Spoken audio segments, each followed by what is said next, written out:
we saw that gravity is a conservative force field.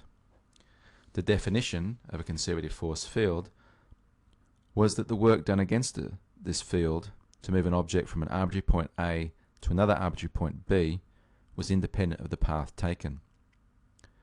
From Newton's second law, F equals ma, we can write the acceleration as the force per unit mass, and since the force was minus m by grad 5g, then the acceleration is minus grad 5g. In contrast to the electric force, this implies that the acceleration of an object under a gravitational force is independent of the object's own mass, and this goes all the way back to Galileo. Consider now a constant density sphere of radius r equals r0, as shown there. So r is the coordinate measured outwards.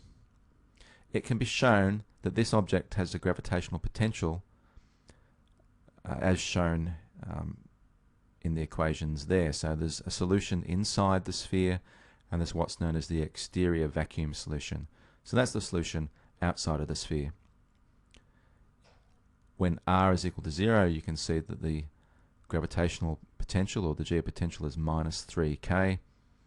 When r is equal to r0, it should be found that both solutions for inside and outside the sphere match at the boundary, and that is phi of g is equal to minus 2k. Using the exterior part of the gravitational potential from the previous equation star, calculate the gravitational force on an object of mass m using grad 5g is equal to d phi g dr in the direction r hat. So that's the outward direction. What value does k have to take for your answer to match Newton's law of gravitation for a point mass? And if you don't remember that, then you can look that up on the internet or from a textbook. Pause the video now and do this calculation. So how did you go? 5g is equal to minus 2k r0 on r for the exterior solution. Differentiating that with respect to r brings down to minus 1 because we have an r to the minus 1, so it's now 2k r0 on r squared.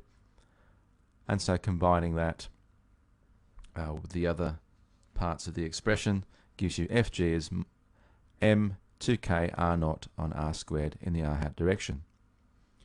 Now you should have found that the gravitational force, the Newtonian gravitational force, is Fg is gmm on r squared in the r hat direction, which means that k is equal to gm on 2.